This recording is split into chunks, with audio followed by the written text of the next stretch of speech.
Estamos en el stream oficial. Path of Exile, tenemos 6 minutos. Están empezando ya a enseñar cosas de otros streamers y otras cosas. Brutal, por cierto, este anuncio. La verdad es que fue espectacular. Hicieron un corte aquí súper chulo con todas las reacciones. Y bueno, nos toca... Vuelve a empezar esto otra vez. Cada 3 meses, ya sabéis cómo funciona la cosa. Van a ser 2 o 3 semanitas de estar dándole a tope al PoE. Espero subir en el canal de YouTube, espero subir unos cuantos vídeos. Bueno, unos cuantos. En realidad, pretendo subir mirar el vídeo de las notas de parche. Probablemente veréis esto también en YouTube. Y 1 o 2 vídeos hablando de builds. De las meta build. Es mi plan. Y el resto va a ir todo de Twitch. Así que bueno, eso es lo que va a ser. Muchas gracias a los que os saqué un par de vídeos para la liga anterior, para Arts Nemesis. 3 vídeos en concreto. Y la verdad es que han tenido un montón de... Poco a poco, muy despacito, ha empezado a llegar gente. Cada 2 por 3 me llegaba una notificación. Oye, tal persona se ha suscrito. Y tengo que decir una cosa, muchísimas gracias. Muchísimas gracias a todos los que... En la parte de YouTube, en lo que todos los que os habéis suscrito. Lo dije ya también en el vídeo anterior, que fue el del WoW. No es un canal el que tengáis que esperar ver un vídeo todos los días, ni tan siquiera todas las semanas. No lo esperéis, porque no es de lo que va el canal de YouTube. Si eso es lo que esperáis, lo siento. No es lo que hago, no es mi vida. Y ahora vamos a lo que nos atañe. PoE. Maravilloso. Path of Exile, ya lo tenemos aquí. Sentinel, 4 minutos. ¿Qué creo que va a llegar? ¿Qué creo que vamos a tener? Yo creo, sinceramente, que el Sentinel va a ser el mercenario del Diablo 2. Creo que va a tener más o menos el mismo poder que tiene un mercenario en el Diablo 2. Tal vez un poquito menos. No creo que vaya ligado con skills. Es decir, no va a ser como el golem. ¿Vale? Como los golems, que son habilidades. Yo creo que van a ir por fuera. Lo que no sé es si vamos a nosotros a elegir la pet, el mercenario, o el juego nos va a ir dando distintos mercenarios de vez en cuando. Va a decir, no, pues para este mapa aparece este mercenario y para este otro mapa aparece este otro mercenario, ¿no? Eso ya no lo sé. Si lo elegimos nosotros estaría súper chulo que lo eligiéramos nosotros, porque sería otro eje de personalización de personaje. Ahí donde iría toda la cosa. Y ese es el rollo, ¿no? Eso es lo que quiero que vaya con el tema de los mercenarios. Luego, dos cosas más importantes que vamos a ver probablemente en este anuncio. La primera, importante, ¿qué pasa con Ultimatum? ¿Volverá Ultimatum? ¿Qué cambios habrá en Ultimatum? Porque tienen que venir a core. Otra cosa importante, la liga anterior, Arch Nemesis, ¿irá a core o no irá a core? Yo calculo que no. Pero bueno, si va a core, ¿de qué manera irá a core? Y con Ultimatum, si por fin reintroducen Ultimatum, que sí que me gustaría que lo hicieran. El escudo, por favor, ese pedazo de escudazo. Para hacerme otra vez la build que me hice en la Liga Ultimatum, que fue de las mejores builds que me he hecho nunca. O para introducir ese escudo en la que tengo ahora, en una de las builds que tengo en el canal, una de las meta builds, que es la de hélice. Ya veremos. Otra cosa que podemos ver, Hard Mode. ¿Qué es eso del Hard Mode? Se supone que iba a salir. Al final parece que se ha retrasado muy mucho. Veremos a ver qué ha pasado con el Hard Mode. A ver qué nos dice Craig Wilson. ¿Qué ha pasado con esto? Veremos algo de PoE 2. No lo sé. No lo sabemos. ¿Qué será? Y no sé si me olvida algo más. No sé si me dejo algo más. Creo que no. Creo que con eso es suficiente. Va a ser una liga pequeña, ¿eh? Esto va a ser poca cosa comparado con la anterior, que fue una verdadera barbaridad, ¿vale? La anterior fue una salvajada. Así que voy a poner ya el sonido.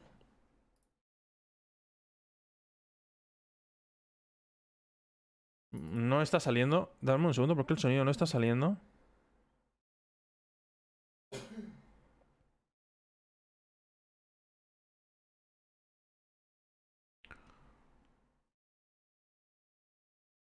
Outwards. Ahora.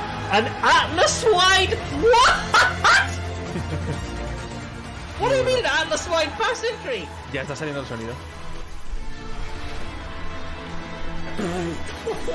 What the fuck? Ok. Un minuto y ya estamos preparados.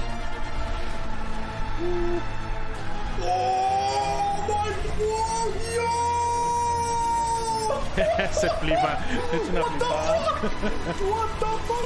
La verdad es que moló un montón. No nos vamos a engañar. La verdad es que la liga anterior moló muchísimo. A pesar de que la jugué poco y nada, porque llegó los TARs después. Los TARs de momento están en modo pausa, así que PoE otra vez a tope. Volvemos. Esperemos. Muchas ganitas le tengo. 30 segundos. 30 segundazos.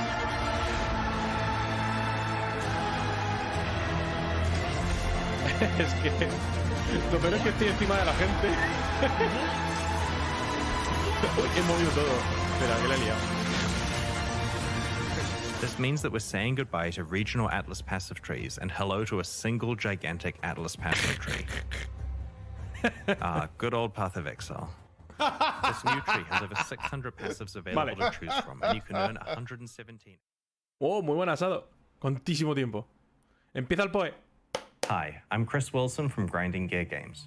Thanks for joining us today as we reveal Path of Exile's next expansion, Sentinel, which launches on PC and Mac on May 13th, and on Xbox and PlayStation on May 18th. Twitch drops are enabled for today's livestream, so make sure you follow the instructions below to link your account and earn your Rapture wings. Drops, ahí lo tenéis. In February, we launched Siege of the Atlas, an expansion that drastically changed Path of Exile's mapping endgame. It removed Atlas regions and watchstones and introduced the gigantic Atlas-wide passive tree and 4 new pinnacle bosses to challenge. One other very important aspect of the new endgame is its modularity. We designed it in a way where it's easy to expand with more content, and that's exactly what we're going to do. Alongside the Sentinel Challenge League, this expansion doubles down on the best parts of Siege of the Atlas to give you ultimate control over your endgame experience. Here's what you can expect from today's livestream. We'll start with a trailer for the Sentinel expansion, and then we'll go through its content and features in detail, starting with how the new Sentinel Challenge League lets you control your level of risk and reward. We'll then move on to the improvements we have made to Path of Exile's endgame. We'll discuss modifications to the Atlas-wide passive tree, the introduction of 20 Atlas Keystone passives, new variations on pinnacle boss fights, and powerful unique items designed by the winners of our Siege of the Atlas boss kill event.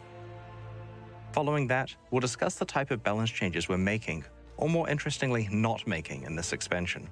Ojo, we'll then cover what we're doing with magic and rare monster modifiers, various quality of life improvements, and the full release of controller support for PC players.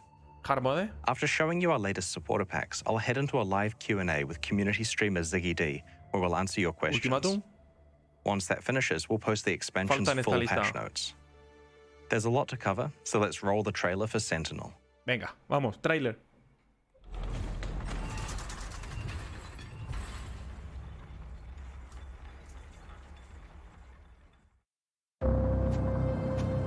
In the wake of your power, something has arisen. Dark sentinels, hungry for a share. But these cruel constructs can be harnessed. Take them, bind them to your will.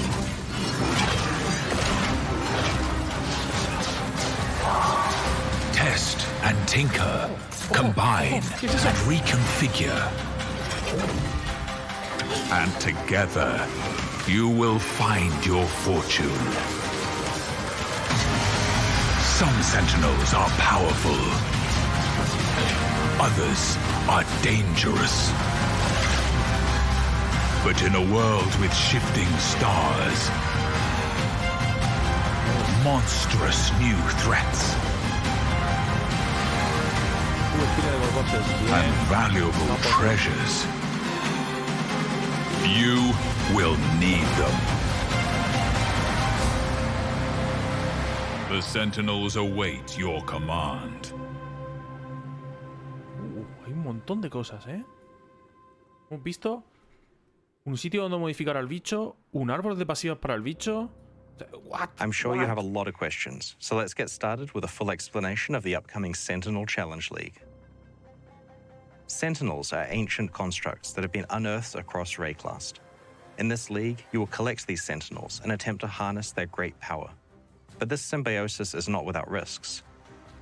Once deployed, a Sentinel follows you, watching and waiting for you to enter combat. As you encounter enemies, the Sentinel will fire a beam that doesn't damage the enemy, but rather empowers them. This not only amplifies the difficulty of the foe, but also the rewards that it yields. There are 3 classes of Sentinels that you will find as you kill monsters in this league. Stalker Sentinels will follow you for around 30 seconds, empowering dozens of monsters before they dissipate. This is like a build-your-own breach or delirium effect, because you control what monsters you're fighting when you deploy the Sentinel, and through various means that we'll describe shortly, you're also in control of how much the monsters are empowered. In contrast to Stalker Sentinels, Pandemonium Sentinels are designed for mass area of effect, and typically only fire 1 shot. But this shot really counts, chaining between monsters to affect an entire screen full of foes at once. This class of Sentinel can be very dangerous because it empowers so many enemies at one time.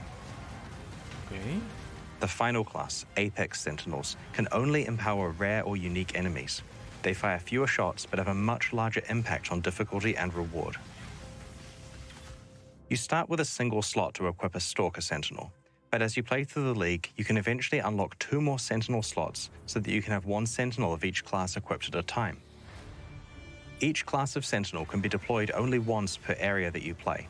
You'll quickly develop various strategies for when each class of Sentinel is best used.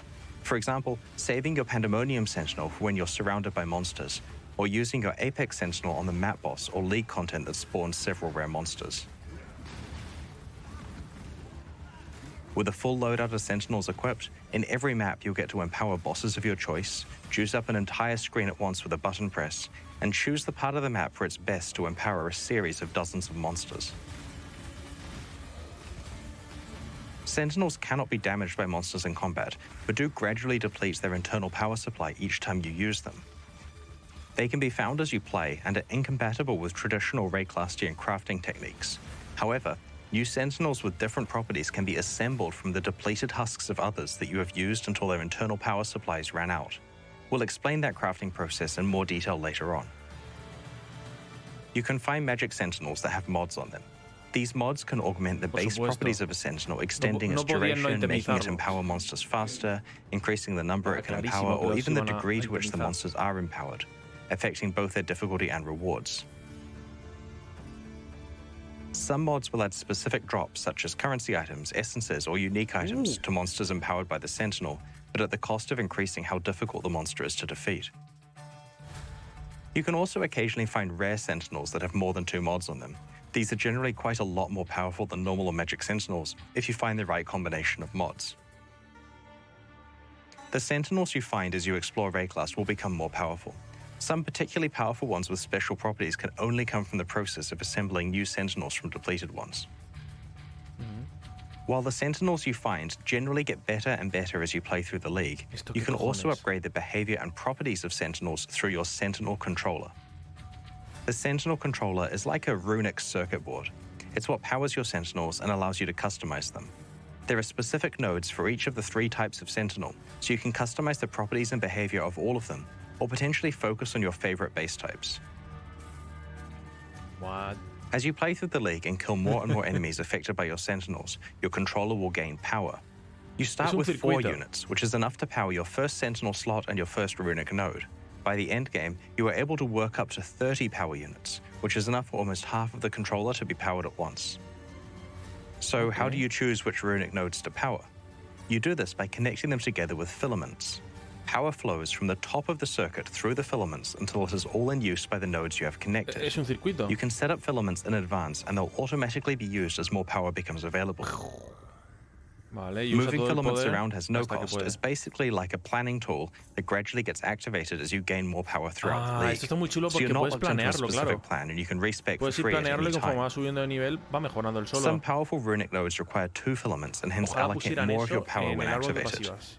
Pudieras Additional planearlo y luego Sentinel conforme va subiendo slots de nivel for va other solo. types like Pandemonium and Apex Sentinels, for example, require 3 filaments and hence 3 power units each. While it's almost always best to have all 3 slots powered so you can use all 3 Sentinels per area, there are niche strategies where you want to unpower specific Sentinel slots in order to have more power for additional runic nodes, also that you can fully specialize in just 1 or 2 Sentinel types. Just to reiterate, you can change your allocation as much as you like, so feel free to experiment. Mola.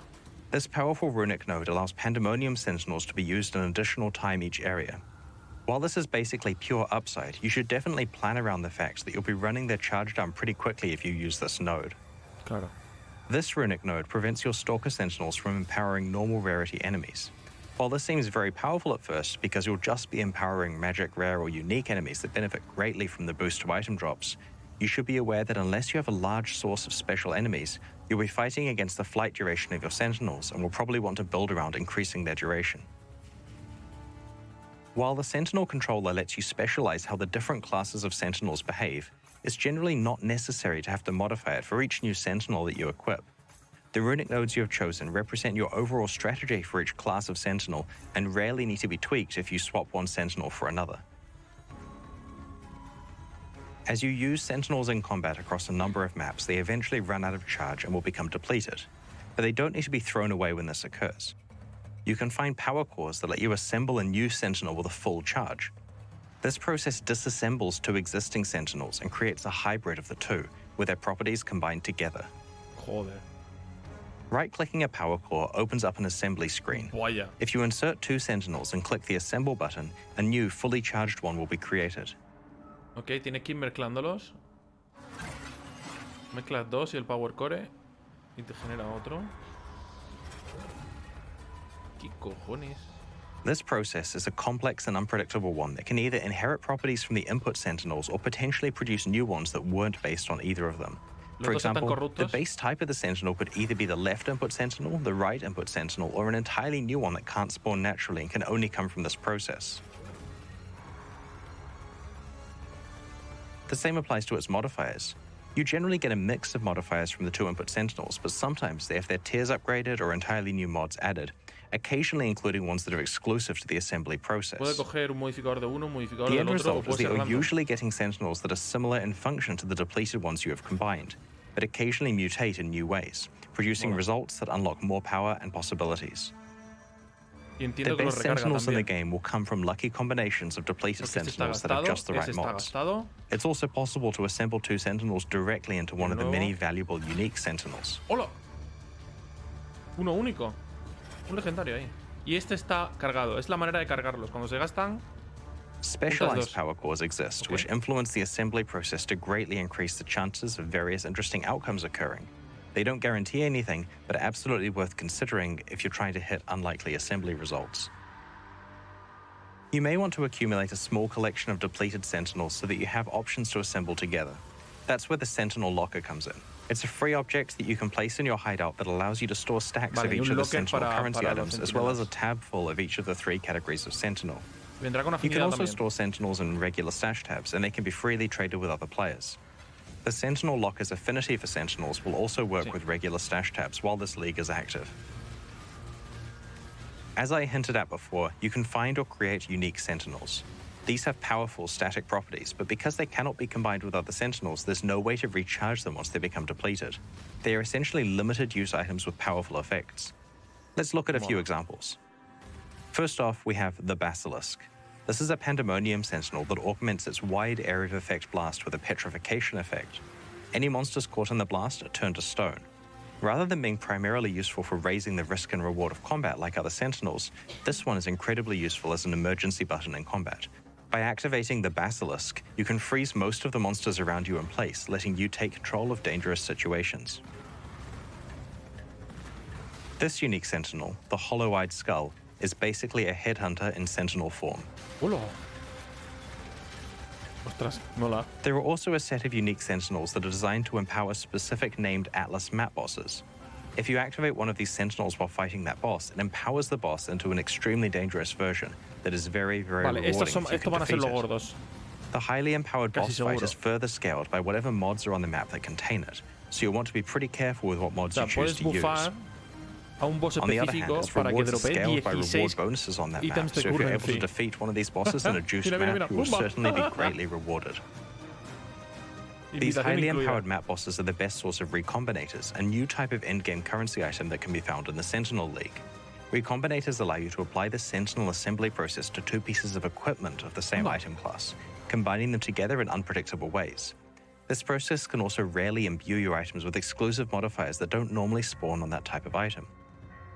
While the recombination process involves significant risks, you could combine the best parts of two rare items together, maybe getting a lucky exclusive mod spawn, and end up with one of the best weapons, armor pieces, or jewelry in Path of Exile.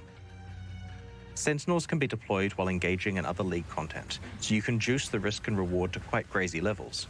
For example, you could enter a Mirror of Delirium, trigger a breach, and deploy your Sentinel at the same time, causing the monsters to have 3 significant modifiers to both their difficulty and rewards. There are only a few specific areas that Sentinels can't be deployed in, mostly for technical reasons, and those are unique maps, pinnacle Atlas bosses, and the Simulacrum. So that's Sentinel in a nutshell. It's a combat league that gives you heaps of control over the exact risk and reward you encounter. It stacks with other combat-enhancing league mechanics, juices your endgame bosses beyond any kind of reasonable difficulty, lets you play with temporary headhunters, and might even let a few players assemble some pretty insane rare items if they're lucky. We're very much looking forward to seeing your stories after you've had a chance to play with it next week. Vale, pues no es un mercenario. In addition to the Sentinel Challenge League, this expansion further improves on the new endgame introduced in Siege of the Atlas, its Atlas-wide passive tree and pinnacle boss fights. Vale, a ver qué han cambiado the aquí. new endgame was designed to give you ultimate control over what kind of content you want to play and how difficult and rewarding you want it to be. With the Sentinel expansion, we are doubling down on what makes this new endgame the best one that Path of Exile has ever had. This expansion introduces 20 powerful Keystone passives to the Atlas tree. As you know from the regular passive skill tree, Keystone passives are usually dramatic and build-changing, with both upsides and potential downsides. Each Keystone can completely change the way you play Path of Exile's endgame, and we have designed Keystone passives for many different playstyles and situations. Keystone en el Atlas. The second big change is that we have introduced these clusters of passives that grant you even more control over what endgame content you encounter. As you know, you can encounter many different types of past League content randomly within maps. These new passives allow you to prevent content you don't enjoy from appearing randomly, while simultaneously causing other content to spawn at a higher rate. Aside from the obvious convenience of only encountering the past League mechanics that you choose, the system is great for target farming specific content that you have juiced on your Atlas tree. Qué maravilla. Thirdly, we have created incredibly difficult and rewarding Uber versions of 7 pinnacle boss fights, which can be accessed via 6 new Keystone passives. These fights are designed to challenge the absolute best Path of Exile players, and suffice to say, they are brutally difficult. Let's take a look at some of the new Keystones and boss fights. Venga. The Singular Focus Keystone makes it significantly more likely that your favored maps will drop. If a map drops that is not one of your favored maps, it will be converted into a random currency item. This means that you'll exclusively see your favored maps, and outside of that, more currency. This is the realization of the I only want to play one map dream that some players have. It also helps players who are over-sustaining maps and would rather just get extra currency items. The Stream of Consciousness Keystone prevents you from modifying your maps with fragments or scarabs, but means that when extra content is being rolled for your maps, each of the base chances is 50% higher. This is really useful for players who don't want to have to think about juicing their maps and would instead prefer to get a constant moderate bonus instead. Esto está muy bien para empezar la liga. The following 2 Keystones are for very advanced players who have completed their Atlas trees and want to get a very specific outcome with all of their skill points. The Wandering Path Keystone increases the effect of small passives on your Atlas skill tree and disables all notable passives. Anda. Okay. The Grand Design Keystone increases the monster pack size in each of your maps by an amount proportional to the number of notable passives you have allocated. However, the trade-off is that small passives have no effect. Ese es el contrario, claro. Podemos desactivar notables o desactivar pequeñas. These 2 Keystones are very good for specializing into maximizing pack size and quantity at the expense of specific League content, which is great for general Magic Find builds or Divination card farmers. The Twist of Fate Keystone changes the behavior of corrupted rare maps in unpredictable ways. Upon entering a map, you may be sent to an alternative map of the same tier with randomized modifiers. All of the master missions, scarabs, and Kirit crafts applied to the map will also be randomized. This process will not pick an outcome that was already on the map, so it always shifts it to a new property that you didn't have before. This means that you can play all of the scarabs, master missions, and maps that you enjoy, and any leftover ones can be randomized to new outcomes, which are guaranteed to not be the ones you started with. This may have some interesting economic consequences as well, with players feeding bad scarabs or maps into the Twist of Fate lottery. Mola. The Wellspring of Creation and Dance of Destruction keystones change the ratios of monster life and damage in maps on the Atlas so that they are more dangerous and less tanky, or vice versa. These two keystones are designed to be remedial, allowing players with an abundance of offense or defense to normalize themselves so that they can handle the content better. Claro, si tienes una if you find yourself in a tanque, situation where you're waiting for a weapon upgrade or can't fix your resistances, then you could allocate one of these keystones to temporarily make things easier before unallocating it later when your build is complete. O al revés. 6 new keystones create Uber versions of Path of Exile's pinnacle boss fights. Venarius, Cyrus, the Maven, the Searing Exarch, the Eater of Worlds, and the Shaper and Uber Elder, who I guess is now called the Uber Elder? Allocating one of these keystones on your Atlas passive tree ramps up the corresponding boss fights so that it is extremely difficult. Like, really hard. Harder than saying goodbye to Zana hard.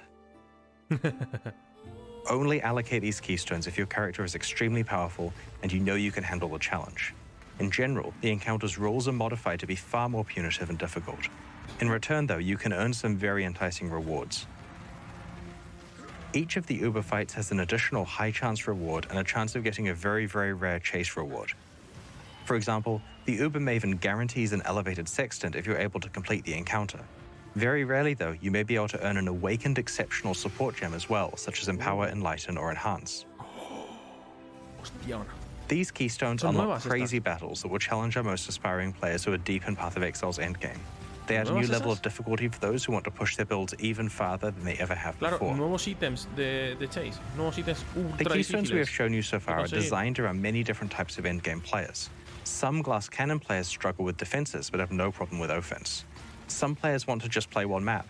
Some players want the difficulty to be ramped up and to receive rewards commensurate with this added challenge. The keystones also let you identify a specific reward, type of content, or playstyle and know exactly how you can get the most out of it.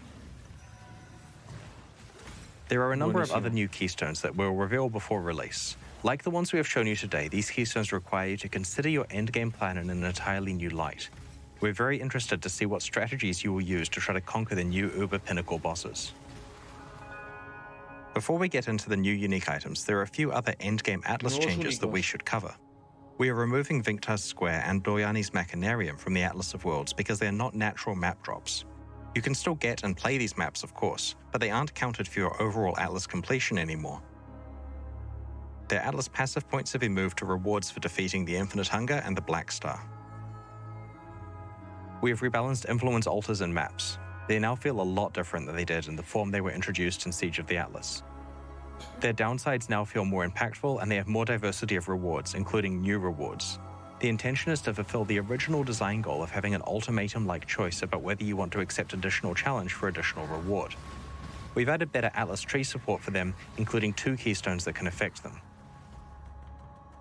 We've also rebalanced the drop weightings of the new Pinnacle Atlas bosses, changing the relative drop weightings of their unique rewards and making them more likely to drop Eldritch currency. Currently, in Siege of the Atlas, Elder and Shaper Scarabs are basically worthless because their influence is worse than the free influence you can get from the Eater of Worlds and the Searing Exarch. In Sentinel, you can now apply multiple types of influence to one map, so you could have Eater of Worlds influence alongside a Shaper or Elder Scarab on a Conqueror map. Together, these 3 influences combined have a very large effect on that map, and this will make Elder and Shaper Scarab significantly more desirable. The start point of encountering Shaper, Elder, or Conqueror influence and influence items has been raised to level 81 areas. We've also fixed an issue that was causing some players to skip playing most of the contents of maps. On the lower half of the Atlas passive tree, there were a lot of small skills that granted a 2% chance for the map boss to drop an additional map. This meant that it was possible to sustain maps by rushing to those bosses and ignoring every other monster in the map. We have retained the overall bonus, but have changed it so the map drops from a random monster within the map rather than the boss. Vale. Eso lo hice yo al principio de la liga anterior. We're also addressing an issue with the way that you acquire Maven boss fight invitations. Currently, it's possible that you get hit with a bad streak of RNG and haven't found an invitation by the time you have enough bosses witnessed. You can now purchase these invitations from Kirak for a moderate price if you need to. Comprar en caso de que no te caigan. ¿Sabes?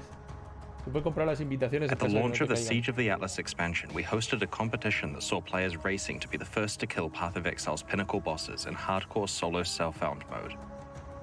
The main prize for doing so was the ability to collaborate with us on the design of a unique item that would drop from a boss in Path of Exile's endgame. 5 of these uniques have been designed so far and will be featured in this expansion. The 6th one will be released once the winner has time to design it, very likely in 3.19. Call of the Void is a new cold-themed ring that was designed by Lighty and will drop from the Uber Elder. It causes all damage to chill and causes chilled enemies to shatter on death, as though they were frozen. On top of this, chilled enemies deal less damage back to you based on the magnitude of the chill affecting them. The only drawback is that all incoming damage also chills you, but there are many ways to mitigate this, and in some cases it's beneficial to builds that utilize self-chill as part of some crazy combo. This ring is useful for a wide variety of different endgame builds. Echoes of Creation is a new unique helmet also designed by Lighty, which will drop from the Shaper. It's designed for builds that use Warcries and grants an extra use before cooldown to Warcry skills that are socketed in the helmet. It also grants more damage to exerted attacks based on the number of Warcries affecting them, but causes you to take damage when you use these attacks. The self-damage number looks really scary, but it can be mitigated by various mechanics such as armor, endurance charges, and life recovery. Madre mía, qué barbaridad. This powerful niche helmet is ideal for characters that try to use as many Warcries as they can. Oh. The third Lighty unique being introduced is the Burden of Truth, a unique belt which will drop from Cyrus. Broadly speaking, this belt encourages you to have healthy energy shield and life pools and helps you to achieve this by granting you additional energy shield based on a percentage of your maximum life value. The belt both lets some portion of chaos damage hit your energy shield, but also causes some non-chaos damage to bypass your energy shield like it was chaos damage. This is often an upside because splitting damage over both life and energy shield lets you recover both simultaneously. The Supreme Decadence Keystone that this belt grants, which is previously restricted to timeless jewels, causes your life flasks to apply to both your life and energy shield at a reduced rate. Overall, this belt is extremely powerful for characters who can build to have a decent energy shield pool while also using life flasks appropriately. The fourth new item that we're featuring today was created by Waggle. It's an amulet called the Eternal Struggle, which will drop from either the Infinite Hunger or the Black Star. The amulet has a pair of Eldritch mods, and the one that is dominant will be based on which of the bosses dropped it. The dominant mod also controls whether the amulet gives a Malignant Madness or Culling Strike bonus. You'll need to work out which of the 2 bosses to farm based on which half of the amulet you want to activate. The final unique we're showcasing today was designed by Steel Mage. It's a unique jewel that drops from the Maven. The jewel refers to a random keystone on your passive skill tree and enables you to be able to allocate passives within a radius around that keystone without them being connected to the rest of the tree. While the keystone itself cannot be allocated, this jewel allows you to jump across great distances on the passive tree in a very skill point efficient way. In addition to these uniques that have come from the boss kill competition, we have added new unique items to the Uber Pinnacle boss fights that can be accessed through some of the new keystone passives. These include a different variation of Thread of Hope that can drop from Uber Cyrus, a new unique jewel which can drop from the Uber Shaper, and special Forbidden Flame and Forbidden Flesh jewels which can roll exclusive Ascendancy notable passives that are not available anywhere else in the game. ¿Cómo no pasivas? You'll notice that our last endgame expansion was just 3 months ago, and we're already extending the endgame even further. This is our plan for every expansion leading up to the release of Path of Exile 2. Rather than having a much bigger annual expansion, we plan to add as many endgame improvements into each quarterly expansion as we can, alongside its new challenge league, so that there are new challenges to overcome every time you come back to Path of Exile. One of the subtle but important aspects of our plan is to keep adding powerful new chase rewards to Path of Exile's endgame, so that there are always new reasons to complete aspirational content. The boss kill competitions are great because they not only create these rewards, but also immortalize the achievements of some of Path of Exile's best players. We're going to run another boss kill competition at the launch of Sentinel. This time, players will have to defeat the Uber versions of boss fights that are unlocked by the special keystone passives. We'll post full information in the lead up to release. We're going to try something new with character balance in this expansion.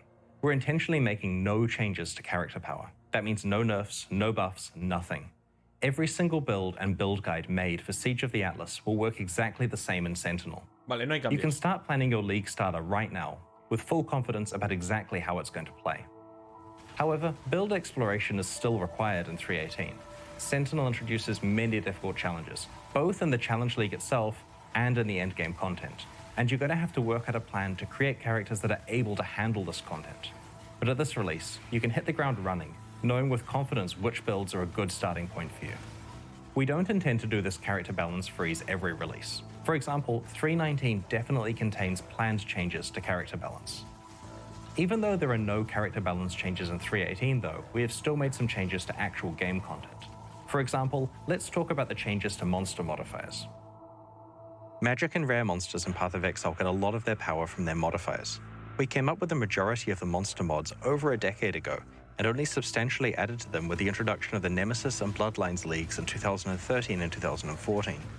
These mods are unfortunately showing their age. Many of them are unimpactful, and it's quite hard to quickly read their descriptions in the heat of combat. What we need is a new set of mods that are highly impactful in combat, keyworded with 1 to 2 colored words that are easy to read at a glance, and capable of producing dangerous combinations. This is exactly what we designed the Arch Nemesis mods to be, a replacement for the core monster mod pool. Okay. From 3.18 onwards, all previous monster mods have been replaced by Arch Nemesis mods. No other part of the Arch Nemesis League has been retained, so there's no more inventory or recipe management. Magic monsters have 1 Arch Nemesis mod, shared across their pack, and rare monsters typically have 2 mods.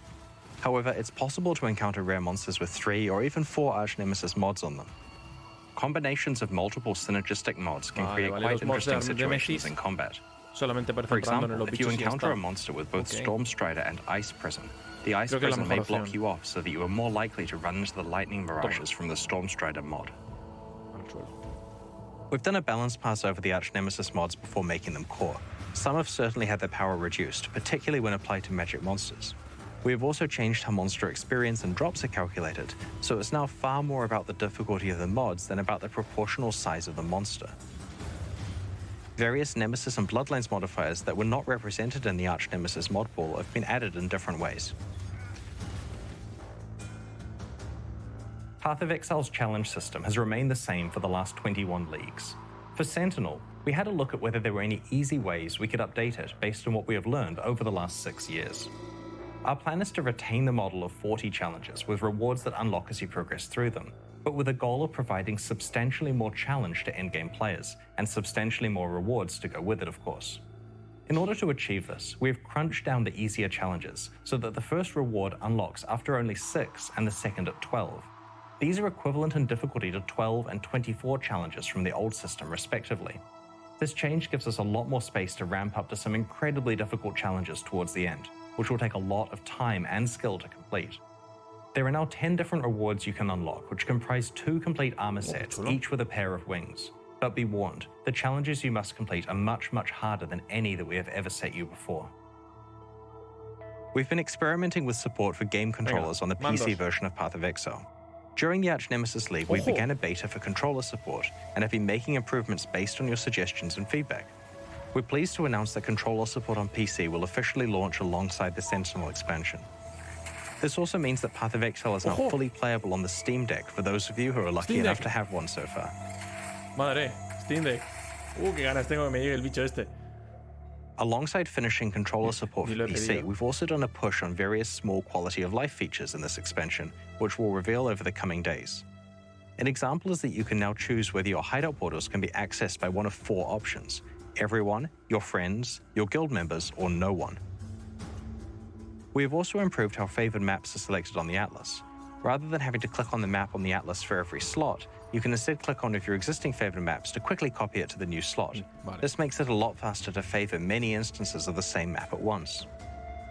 There are plenty more small QOL features crammed into Sentinel, and we'll cover these over the week leading up to release. Early in the Arch Nemesis League, we debuted Kerrick's Vault Pass. Purchasing this pass grants you access to Kerrick's Vault, where you can claim exclusive unique item skins as you complete map bonus objectives in the Atlas endgame. The Vault Pass for the Arch Nemesis League is only available for a few more days and will leave the store forever when this league ends.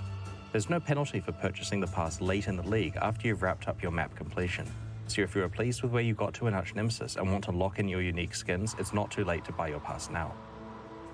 Thank you to everyone who unlocked Kerrick's Vault.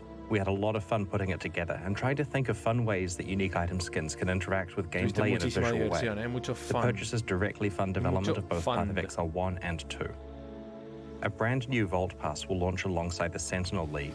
Like the previous one, there are 8 exclusive unique item skins that can be unlocked as you complete map bonus objectives. We'll post full details on these new rewards closer to launch.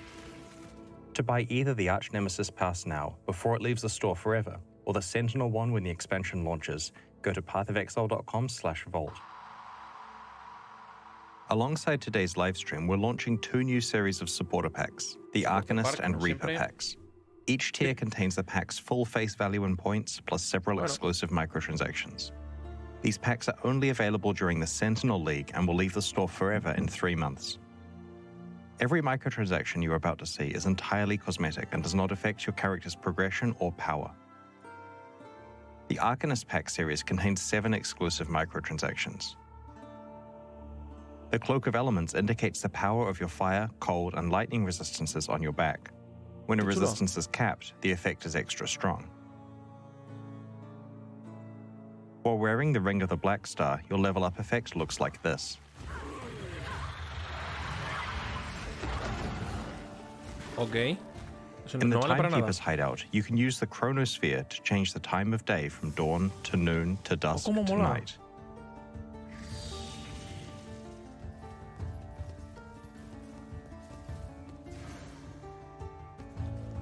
¿Teleportos?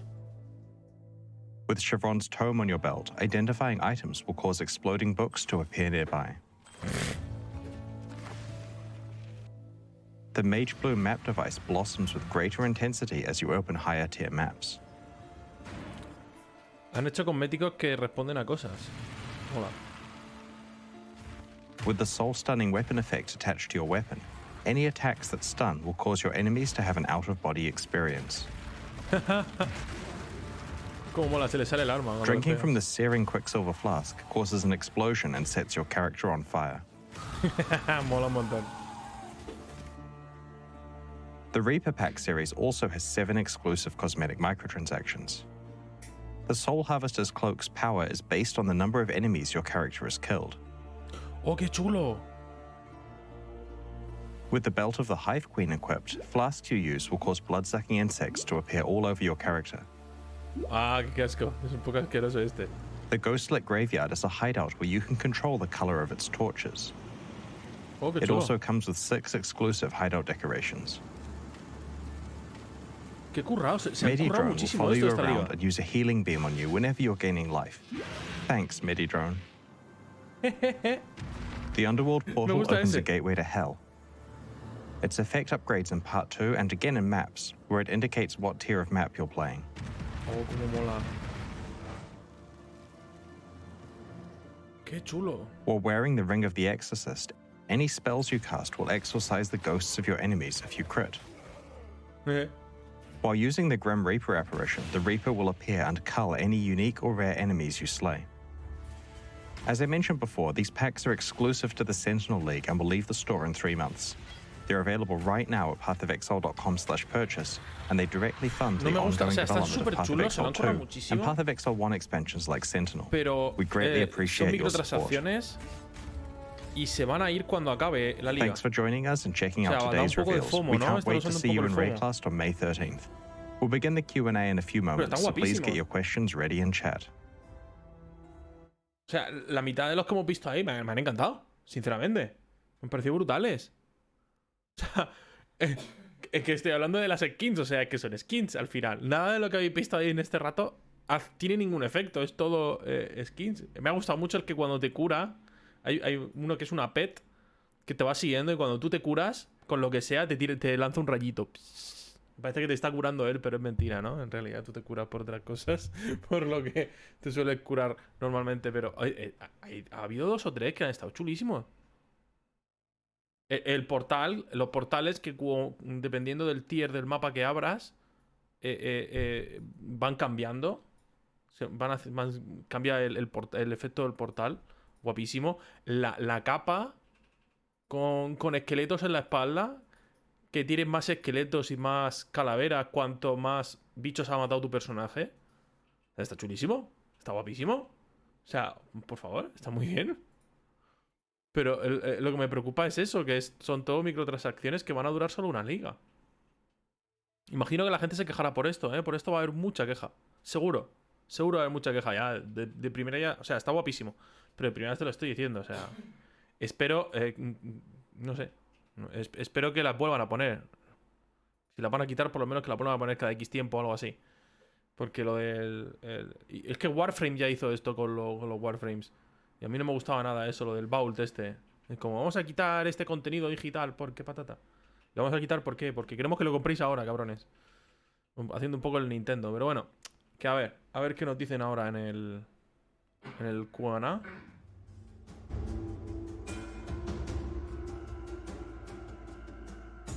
A ver qué nos dicen ahora en el Q&A. Bueno, con respecto a todo lo demás, en realidad, Ultimátum no han dicho nada. No sé si van a meter Ultimátum. Porque los altares que metieron en la liga anterior, bueno, en la expansión anterior, hacen la vez de Ultimátum en realidad. Con respecto a Arch Nemesis, se quedan los mods. Pero nada más, solo los mods. Es decir, han aprovechado para quitar todos los mods que metieron anteriores, los mods antiguos de los bichos. Los enemigos tienen mods, pues esos mods que le pueden salir a los bichos, ahora van a estar puestos directamente en los enemigos. Y empezamos. Chris Wilson. How you going this morning, Chris? Hey, good, thanks. Thanks very much for joining us. Thanks for hosting another Q&A and having me on to ask you some questions. Always a pleasure. I think we have to straight away jump into the last part. This is completely different to my planned order of events here, but does the Medi-Drone actually heal you? People are almost like pay to win in chat. Oh no, it's just an effect that shows when you're getting healed from flasks and stuff, which you can see in the UI already, but this is just a different way of seeing it visually, and that's a theme for a lot of the new microtransactions, is trying a new visual twist on showing information that players already have access to. Yeah, you guys are kind of stepping it up a little bit there. Although I have to say I wasn't really a fan of the blood-sucking insects one. Why would I pay money for that? That's horrible. I reckon it's going to be low-key quite popular, because what's going to happen is the packs will eventually go off sale, people will have it, and they'll forget about it, and then you'll see someone covered in insects and think, what is happening? No, that's my least favorite thing. Thank you. Okay. So I thought we'd kick things off actually with Sentinel first. And I wanted to ask what inspirations led to us having a cute little drone league this time around. Well, we tried not to make them too cute. So our motivation here was that we wanted to have a combat mechanic that was kind of like a build your own breach kind of thing. Something where you can take combat with you and it doesn't interrupt the flow of gameplay. You know, normally when you're playing like Breach or Delirium, there's a point in the map where we say now it's time for there to be some dynamic combat stuff. And so here we thought, what if we make a mechanic where several different times during a map, the player can choose the right time that they get to deploy their Sentinel and have juiced up combat for a while. Nada, está diciendo que es crear tu propio contenido, crear tu propia brecha, por así decirlo. Es lo que va a ser mechanics of it follow on, or do you have like, oh, we want to do this mechanically, try and come up with a theme for this? We came up with mechanics first. In this case, the goal was to have something which tags monsters around you, making them a lot harder and more rewarding. And then from there, we realized we can have complicated mods on this. And it actually started off with a bit of an organic theme. Like our initial random idea, you know, thrown together on a Saturday was that this was some kind of like growth on the character that projects something at the monsters. And that's actually why. So computer scientists in the crowd will notice that the method we use for combining Sentinels is very similar to genetic programming, the concept of taking some properties from one, properties from the other, and having a chance of mutation. And that analogy worked well with the organic side, because you're kind of like breeding these growths or whatever, but it ended up working a lot better, like, you know, in terms of understandability, to have Sentinels that follow you around. And the analogy for creating new ones there is that because the power is depleted, you need to create a new one around a power core, and you don't really know how the Sentinels work. Because they're ancient technology. So you're kind of putting it together the best you can, and that's why you get a combination of properties and also some random quirky mutations occasionally. Nice. I prefer this approach, I think, for a few reasons, but I'm interested in this idea of like fantasy technology, like ancient lost technologies that are more advanced. That's like a theme I love, and it's something that Path of Exile's been doing more and more over time. This sort of like ancient, otherworldly, or esoteric technology. Has this always been a plan for PoE's like world building, or is it something that's evolved over time? Well, there was a bit of it there from the beginning with the Val, right? They're a civilization that clearly has a lot of interesting stuff going on that predates what the player is currently doing by thousands of years. And so we'd established the fact that they have stuff like floating machines already. Now, of course, the Sentinels are not Val technology. They're something else that players might be able to piece clues together about. But yeah, we feel it's established that there is ancient technology that's honestly a lot more powerful than what's going on in Rayclast currently. Vale, lore, tecnología antigua. Nada que no esperara. Too bad. Maybe we'll rediscover such technologies one day. It's about the weight of the door. Oh no. Quote. Perfect. So how much harder do the Sentinels make enemies, and in what ways do they make them harder? I wasn't really clear on that watching it. So they make combat harder in several ways. From your point of view, the monsters that when they attack you, they're doing damage and more stuff, and when you attack them, they're harder to kill. And this honestly varies a lot depending on the rarity of the monster. With a normal monster, which obviously has very low life and damage to start with, they're buffed a lot more percentage-wise than a rare or unique monster. So if we're applying, like, I don't know, this is me picking a number out of the air, like a 400% buff to a normal monster, we're certainly not applying a 400% buff to Katava. And it's in a way similar to Delirium, it did similar types of scaling. Now, this also depends on the type of Sentinel. For example, the one that empowers the entire screen, the Pandemonium Sentinel, it has a bit less of a buff than the one which is specifically there to target specific monsters, or the one which is a little bit slower at targeting ones, the Stalker Sentinel. And all of this is captured in that empowerment arbitrary number that's scored on the Sentinel. And this is just a number, it doesn't directly correlate to a percentage the player can understand, but it is used internally at different, different scaling amounts depending on what type of monster it is.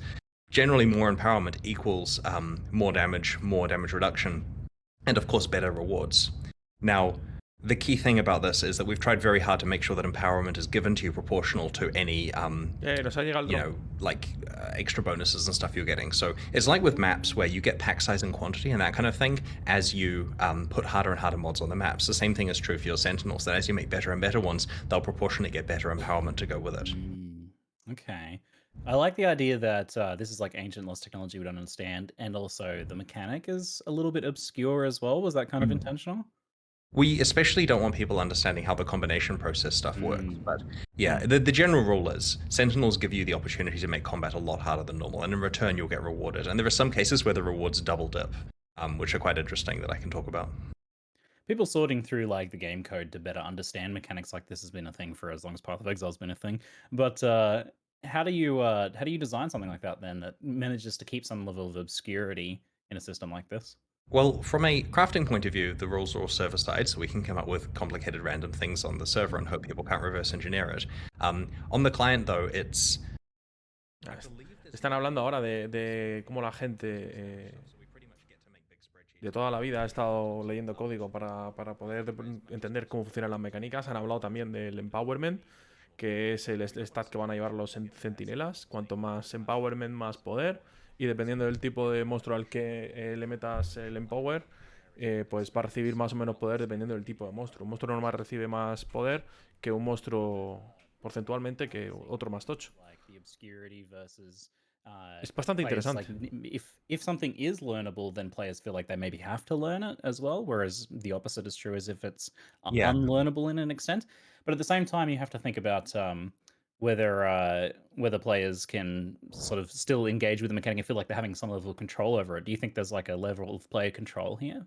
Well, we want to make sure that people understand the core principles of it, even if the actual math behind the scenes is intentionally obfuscated. And the principle here basically is, it's like with other things that juice the combat difficulty is, juice it as much as you can, but not too much, otherwise you'll die. And so there's an extreme level of player control here for a few reasons. Firstly, you choose when to deploy a Sentinel in the map, and which Sentinel to deploy.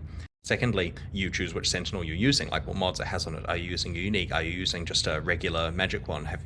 Regular normal or magic one? Have you managed to find a rare with good mods? You have your entire Sentinel controller to spec how you want. And if, for example, the Sentinel combat is too hard, there are ways in your controller to spec more in the direction of rewards and less in the direction of empowerment. And of course, respecking there is free, so it's relatively easy to dynamically adjust the difficulty, so it's never too hard for you, and you're just getting constant rewards from it. Nice. How much is this affecting the reward then, since we're juicing up these monsters? The empowerment that affects difficulty also proportionally affects item quantity, rarity, and experience. And you can also get these additional reward icons on monsters. You'll notice in the footage, when the Sentinels empower monsters, occasionally you see like a currency icon or something appear above them, or a unique icon. Now, it's worth noting, there's a base level of monsters giving out these reward icons, of Sentinels giving out these reward icons. So even if you have no mods on the Sentinel and no speccing into anything fancy, you'll occasionally get reward icons. But there are lots of mods that will give you additional reward icons a percentage of the time. Now, these mods are factored into the empowerment number, so it double dips where because the mod is on the thing, the monster is slightly harder, which means that it stacks more rarity and quant as a side effect. Claro, esto me lleva a preguntar, ¿se van a poder vender los centinelas? Calculo que sí, es el PoE. How often do Sentinels drop, and where do we get them? Well, you can find Sentinels as you play through the game, and they also drop from Sentinel caches, which are, you know, scattered throughout the world. They're pretty often. The intention is not that you run out of Sentinels, right? You'll always have Sentinels to use. The question is whether you have good ones or not. And you'll notice they're corrupted, so you can't just drop AUX on them. It is actually difficult to have a constant supply of good rare Sentinels, but you know, you can put the work in, you can spec into this stuff, you can, you know, do clever combining, and we expect that any good player in Path of Exile will generally have good Sentinels that they can use most of the time. And I understand the concerns that this feels like a bit of micromanagement, but it honestly plays pretty streamlined. Essentially, you can use Sentinels for a number of maps, and there are lots available to drop more ones in as they're depleted, and if you like to Sentinel enough that you miss it when it's run out of power, then that's a really good candidate for combining, because if you combine two things together and you liked both of them, chances are you're getting something roughly similar out the other end. Occasionally you might get something worse, but sometimes you'll also get something better, and it could get a cool mutation on it where you get some mod which you'd never considered that suddenly starts like duplicating enemies when they're tagged, for example, or doing a lot of other cool stuff. And so we'll see some very interesting things where people are, this is the worst analogy to ever mention on Twitch, but they'll kind of be like breeding a bloodline of good Sentinels, if you see what I mean. I've been playing Crusader Kings recently. I know all about that. Okay. I'm going to just switch to Twitch chat. Nice. How crucial is this, like, combining up of the Sentinels, and how do you like design a mechanic like this to avoid the like talisman, like for the old players of PoE, situations where these mechanics become really laborious because there's a lot of combining? So you don't really combine up through the tiers, you find better tiers of Sentinels. So as you play through the game, you'll find better and better ones. You do combine if you want to have a chance at making Sentinels that have combinations of mods that you like. So the theoretical best Sentinels can come from combining. So in terms of base types, the way it works is there's a progression from low level to high level, just like you know, bows or wands or something like that. And we also have a few other base types that can only come through combining. But once you've got it from combining, you can then potentially persist that one by combining it with other ones and getting lucky. The purpose of combining is when you're finished with two Sentinels you found effective, you get a chance to get something that's moderately similar to what you put in. And that really helps with sustaining rare Sentinels as well as occasionally getting good unique ones and so on. The talisman comparison is a good one, but we have learned very much from the problems of that league. And the first problem we had with talisman was that the item you were making... Le he preguntado que si no va a ser demasiado laborioso estar haciendo micromanagement de todos estos centinelas gastados y combinados entre ellos y todo el rollo. Si no va a ser un poco pesado. Dice que no, ya veremos. We've definitely designed the combining system to be more of a crafting system rather than talisman, where you couldn't do stuff on demand. If you wanted to do combining, you had to go and find some stones, do a whole boss fight, etc. Here, you can make new Sentinels wherever you want to. The item crafting system where you can combine armors in a similar fashion, how similar is that to the Sentinel crafting? Like, will combining a bunch of Sentinels kind of give you an idea of how that's going to then work on items? Yes, it's quite similar. Basically, we were looking for something you can do to make new, like, you know, really cool rares, and we realized that we have this system that was entirely designed around the genetic programming of assembling new Sentinels, and it would work really well for rare items. And so we basically tried it, and we came up with a bunch of interesting mods that can go on each of the slots, and I think we haven't previewed any particular ones yet, but the announcement page at pathofexile.com/sentinel has a bunch of mods that people can see in the relevant hovers there, and there's some pretty juiced stuff, so to get people quite interested. But the intention basically is, this is not meant to be the way that people make the best item in the game, but it may make some of the best items in the game if they're lucky.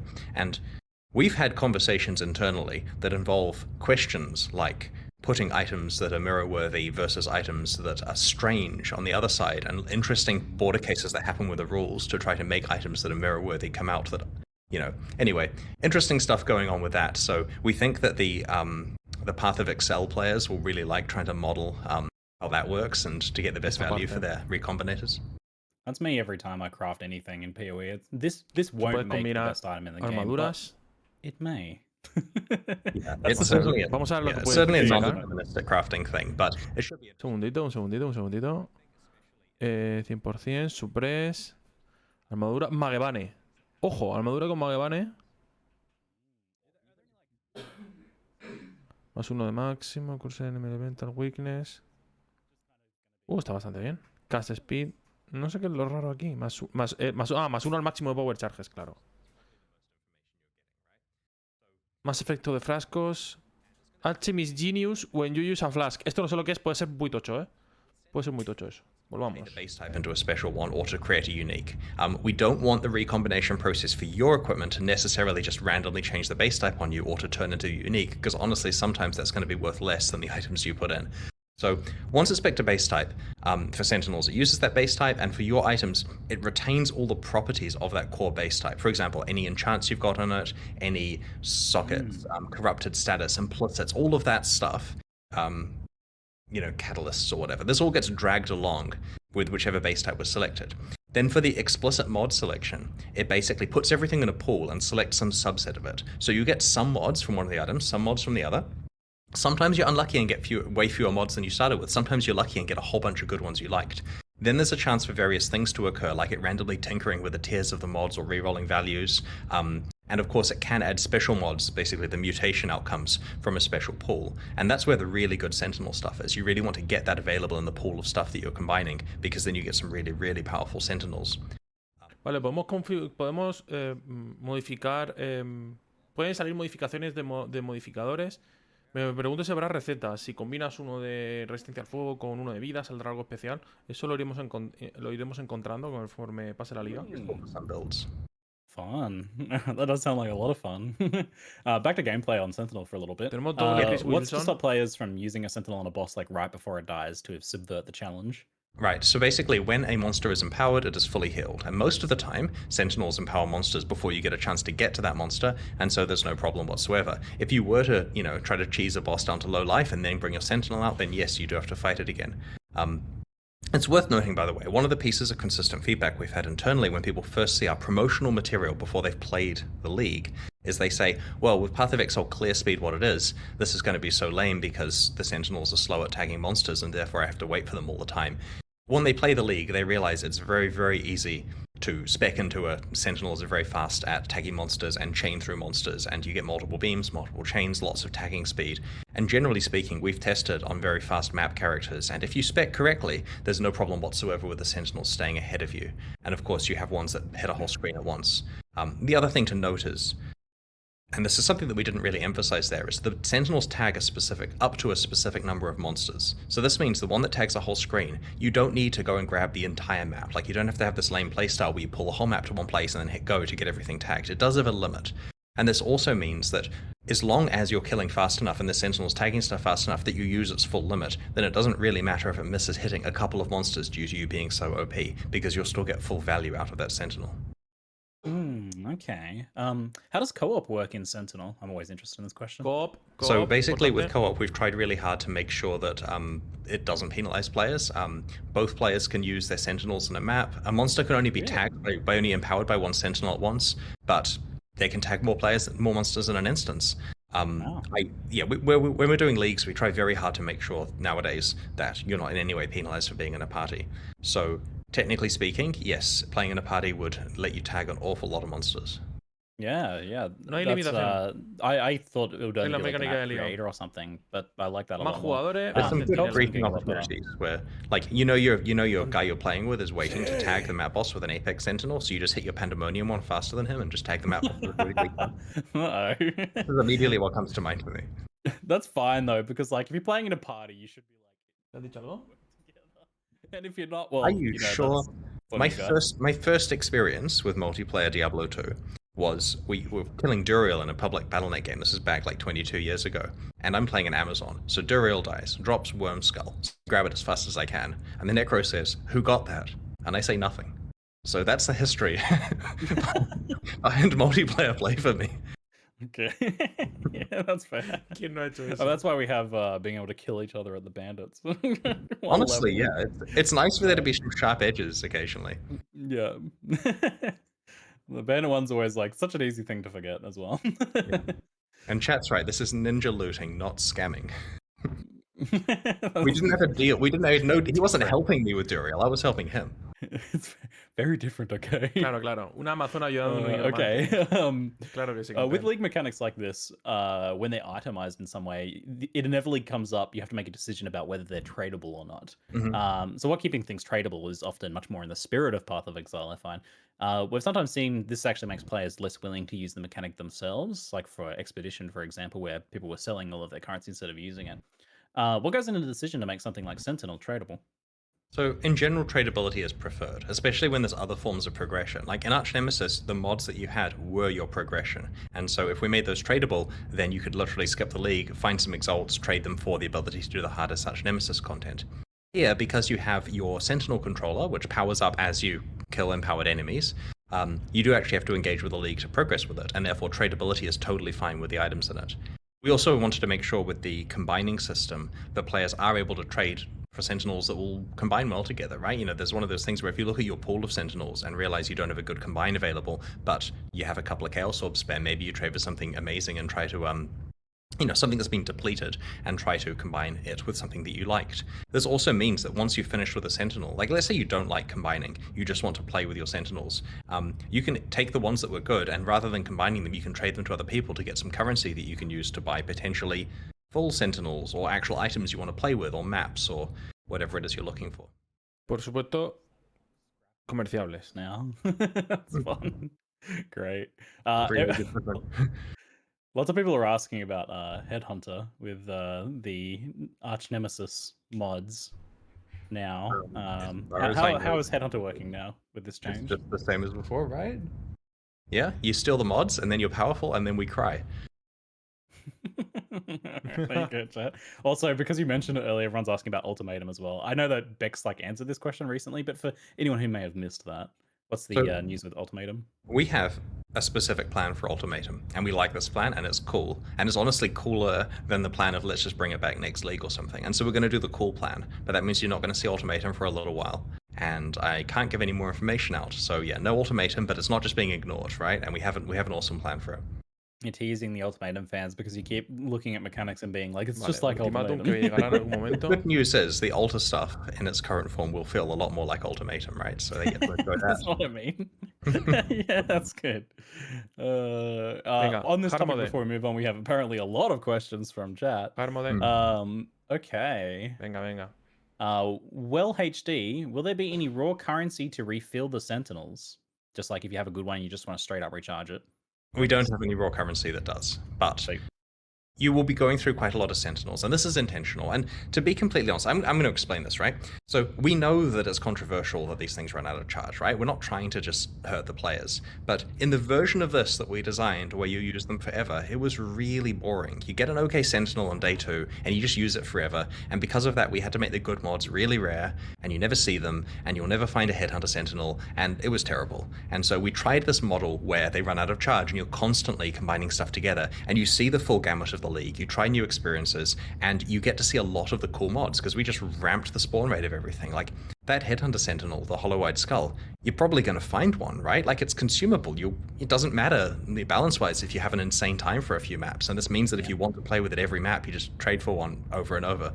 And so the model here with the recharging, honestly, is so much more fun than the one where you just get a perfect Sentinel or something good enough a few days in and never touch the league again.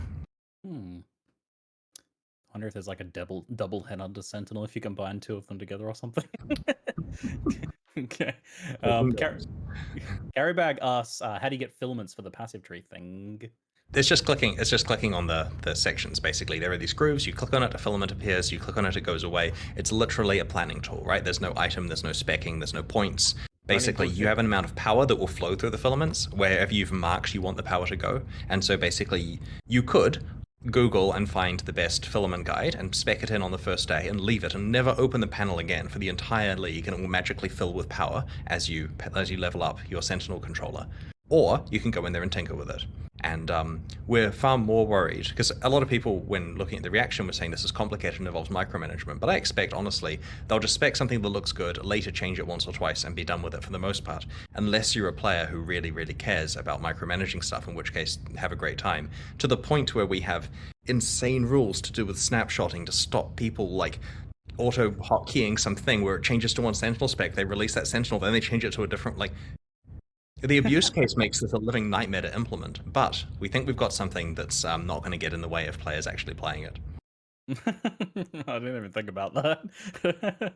Well, I'm glad we thought of it before the players did, because... yeah, that's good. They're giving us infinite filaments, I'm so excited. So good. Bueno, a ver cuando ponen esto en el mapa de pasivas, ¿eh?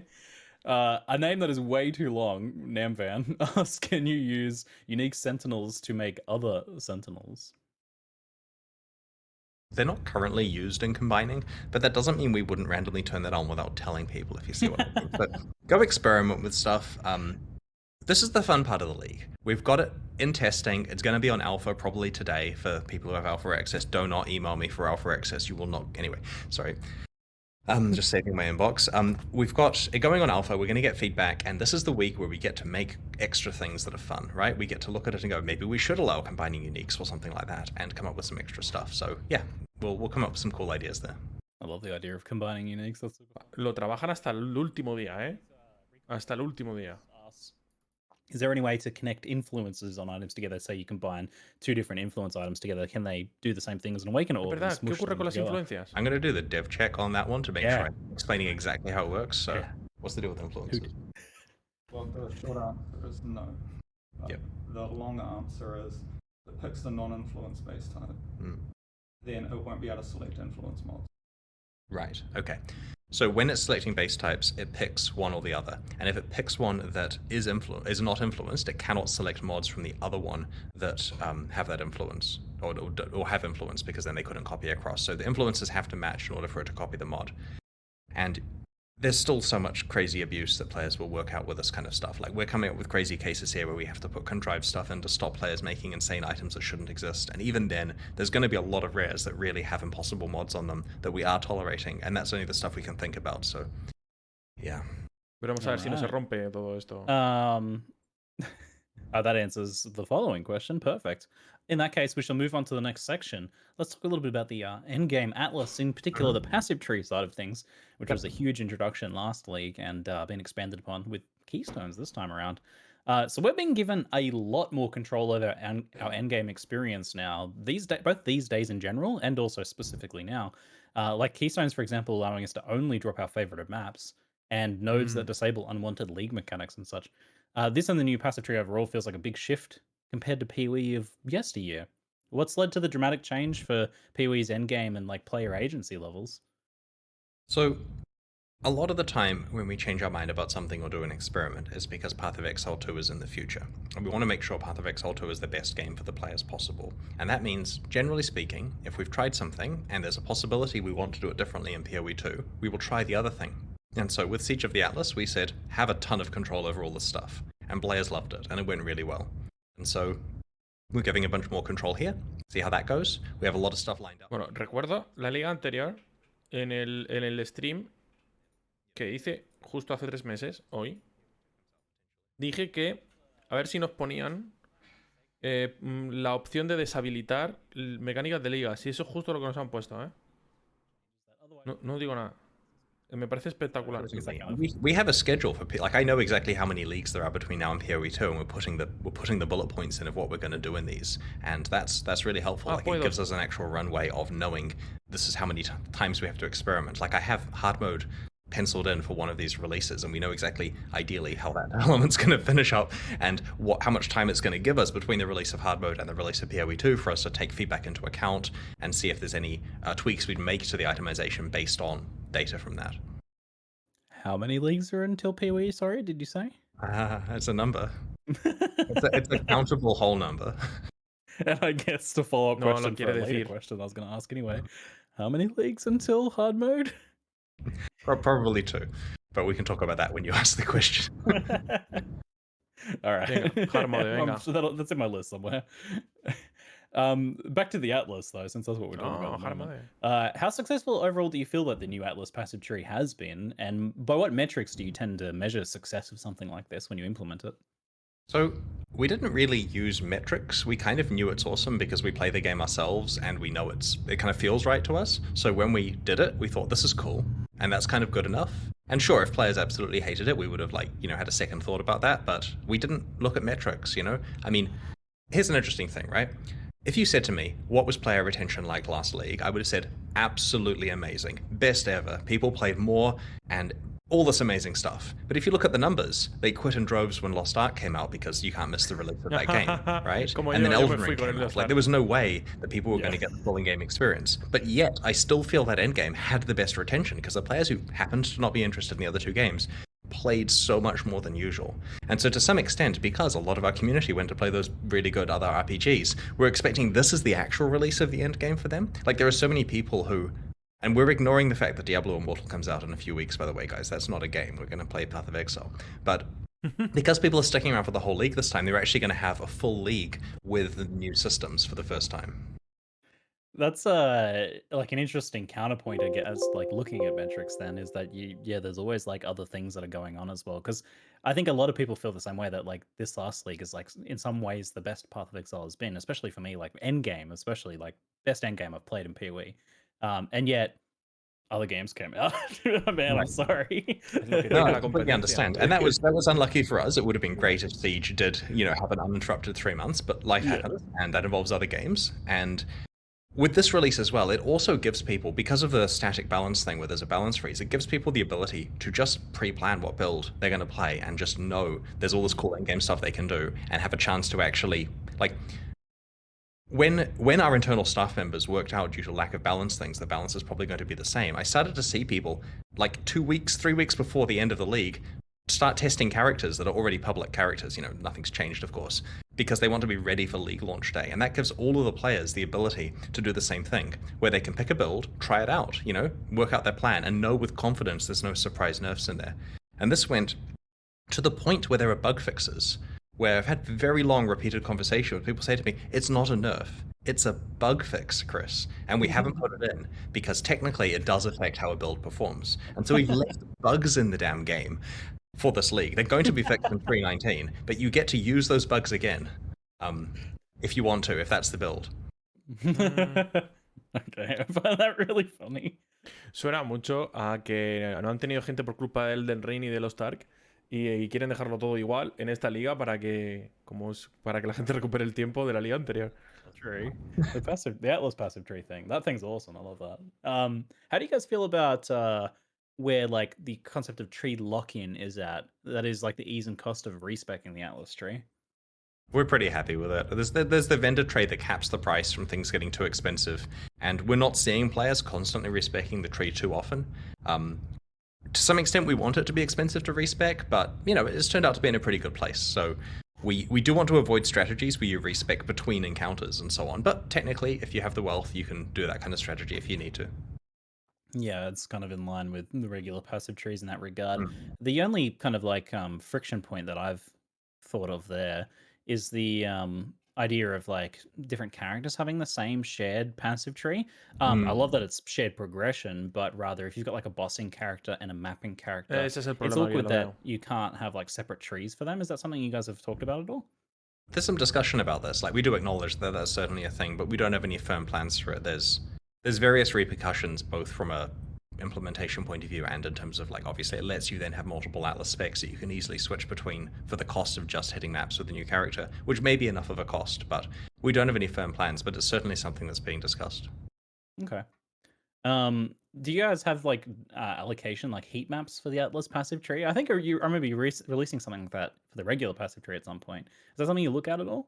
We can generate the data. We generally don't generate the data. Like, there was an internal joke that we generate stats for news posts, and then we get a chance to see what people are doing. You know, we honestly balance based on actually how things feel a lot of the time, because it's just so easy to look at the stats and completely misinterpret how something, completely misinterpret the stats by accident. There are people who write in by looking at PoE.Ninja and say, because of this percentage, you need to do blah. And when we look at our data just to double check it, it's entirely different because of some, bad statistics used, or that's only high level characters or whatever. Like, here's an example, right? We were talking about Detonate Dead as a league starter, and I mentioned in conversation it's going to be pretty popular for reasons. And someone goes and looks up Detonate Dead on PoE.Ninja and sees that at the top of the ladder it's not really that popular compared to other builds. Well, obviously, as a league starter is not something that people are sitting at level 100 with. And so it's super easy if someone just goes and gets data to actually cause damage. Like, you have to think quite a lot more than that. So we try not to pre-generate data to look at and find problems with. And while it's cool to have heat maps, and I'm sure to make a good image, we haven't bothered. And I mean, we haven't made a concerted effort to buff or nerf specifically mechanics on the Atlas tree. We just fixed a few specific things like certain influence types being too strong. But generally speaking, this isn't path of nerfs for the Atlas tree either. Maybe for the older stuff, but... Me encanta cuando a Chris le hacen una pregunta así que no es muy relacionada con nada y se lía a hablar de datos y de cosas que, bueno, pues no tienen mucho que ver, pero bueno, su cabeza va por otros derroteros. Yeah, one was significantly better than the other. Yeah, the patch notes are coming out just after this chat, so people will be able to see what we've changed. And our goal was to make Exarch as valuable as Eater, so hopefully we've managed to achieve that. Cool, great. So answer some of my following questions. We're getting keystones, and you mentioned ambitious plans to keep expanding the endgame until PoE 2. Does this mean that we will see Atlas masteries and cluster jewels for the Atlas tree and so on? Cluster jewels. We have not actually had an internal discussion that's brought up masteries and cluster jewels and stuff. Aside from when you showed me a draft of some of these questions and I asked the team what their thoughts were. That was the first time we actually discussed the concept of masteries and cluster jewels for the Atlas. So the intention is that we come up with things that make sense for it being an Atlas, which could be masteries and cluster jewels. Maybe those are great tools, right? But we'd have to actually work it out based on what the Atlas needs at the time. I can see masteries. The cluster jewels one was I kind of added it as a joke. I'm like, oh, that's ridiculous. But then again, I don't know. I feel like it could happen one day. So. Masteries en el Atlas de mapas estaría chulísimo, ¿eh? Estaría muy bien. La cluster no. Are you folks looking to expand PoE's already massive endgame over this period between now and PoE 2? So you're probably going to see more player agency and more rewards for engaging with difficult content. There's kind of this thing where a Path of Exile player will get to the end game. And then they'll be like, I guess I'm done now. I've done my stuff, got my character finished. And the more stuff we can make it really clear of, actually, if you do this thing, you could get this reward. Like the challenges, for example, or these Uber Pinnacle fights. The more stuff we can dangle in front of you, the more time you will play. And maybe the more time you play, the more stuff you buy. And so this is like a business plan of give people more game. And that means more player agency, more rewards, more content. We have a plan for actual in-game content we're going to roll out. And you'll see it in coming expansions. Like, our goal is that we never have a live stream where we just say, oh yeah, the end game's fine, we left it how it is. Our goal is basically end game stuff, just accelerate, push, until PoE 2 comes out. I love the idea of you guys do a live stream, you're like, didn't do anything.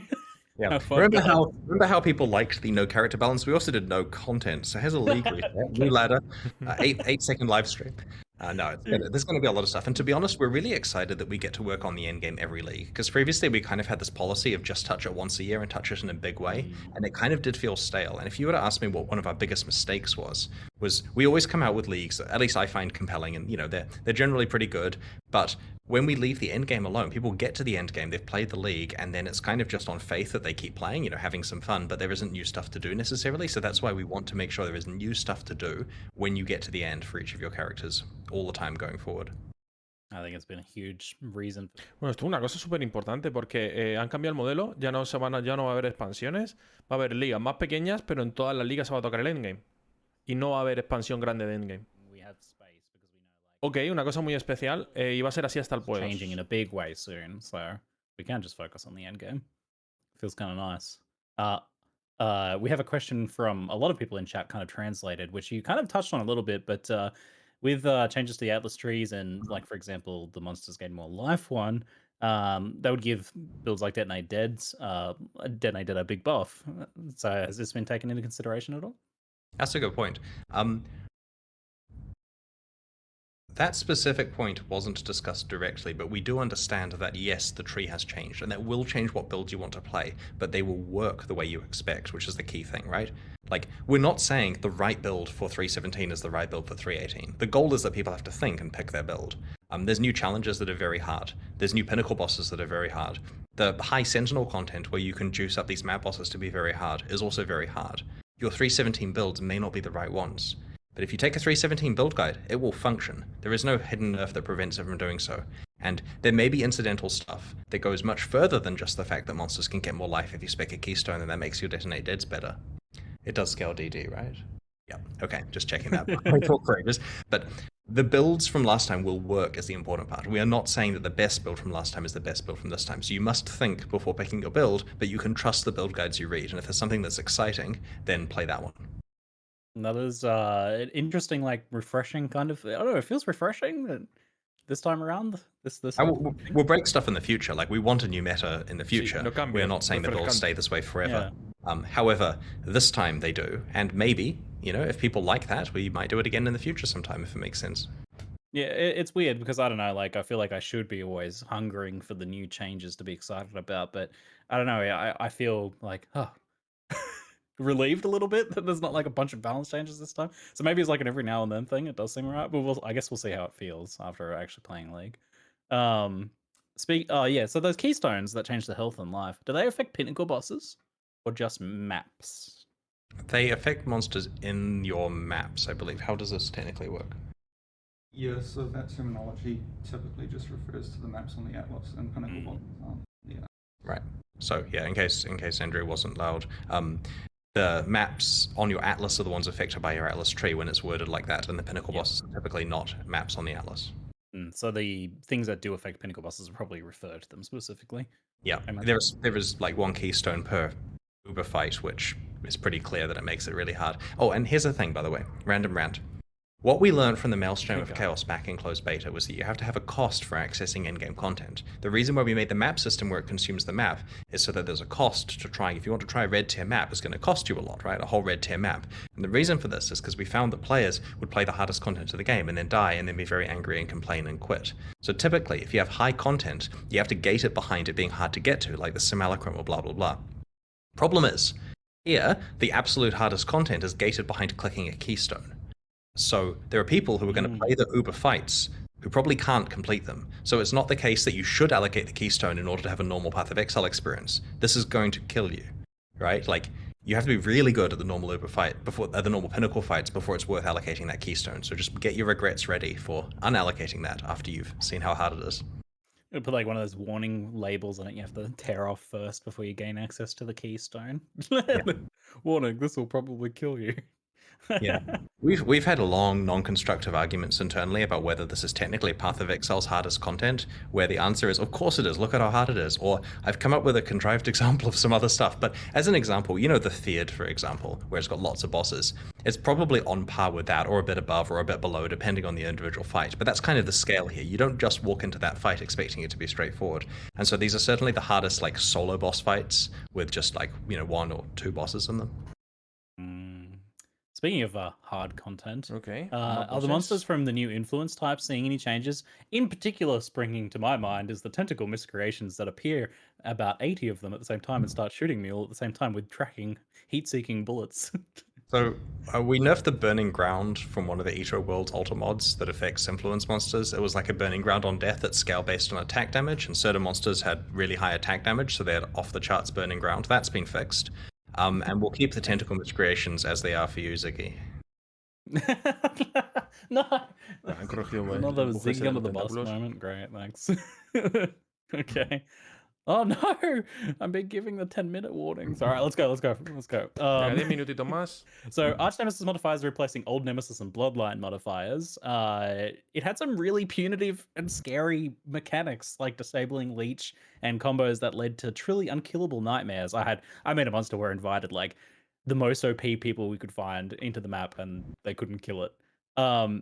However, we had control over making these monsters every time.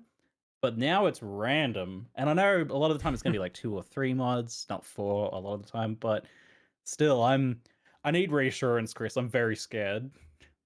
So there's a lot of balance changes for the Arch Nemesis mods, and most of them are taking things that make sense in the context of Arch Nemesis and that don't make sense in the core game and fixing it. So for example, in Arch Nemesis, you're always fighting just one monster, and it's one that you can control what's on it, so you can pick.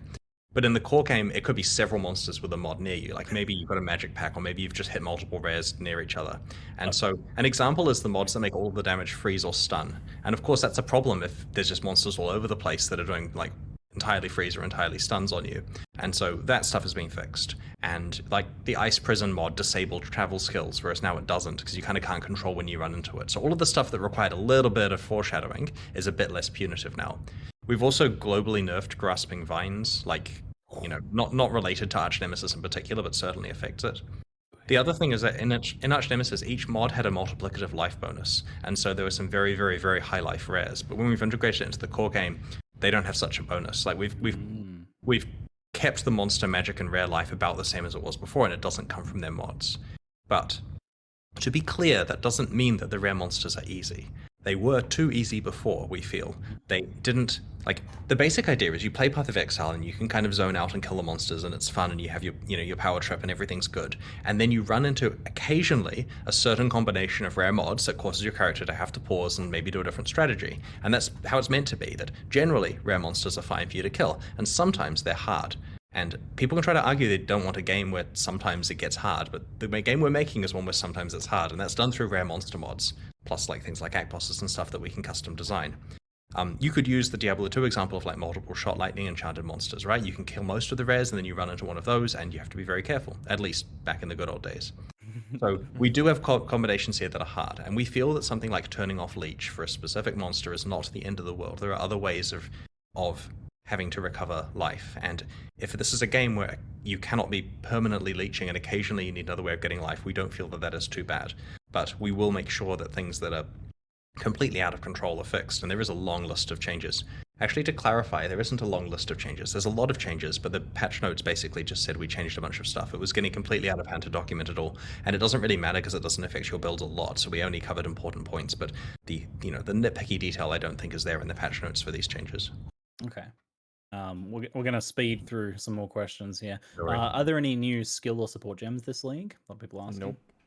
No, but we may have made some awakened exceptional support gems and hidden them away behind really hard bosses that no one's actually going to be able to kill and has a very rare chance of dropping them. Awakened exceptional support gems. It's perfect. Yeah.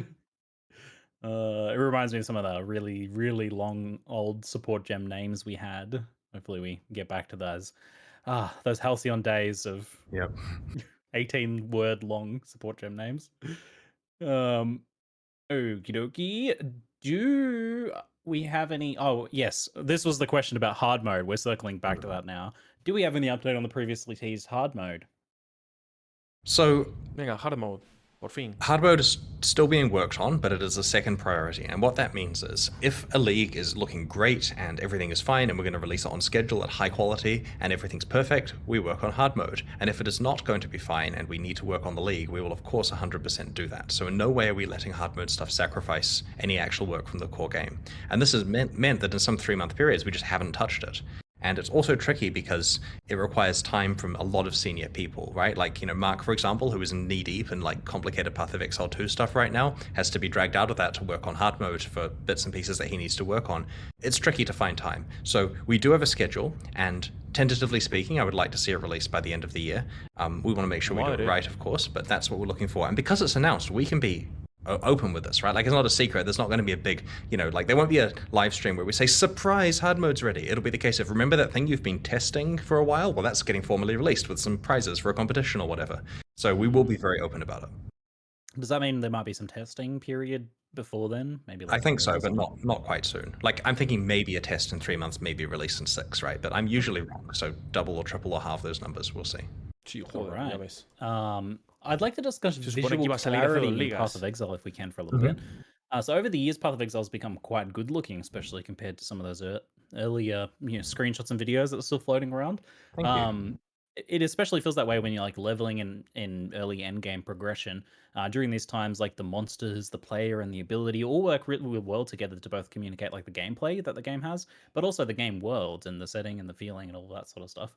However, when Path of Exile scales up, which it does, it scales up a lot these days, things rather quickly devolve into like a colorful blur where both like gameplay understanding is lost and also aesthetics are lost.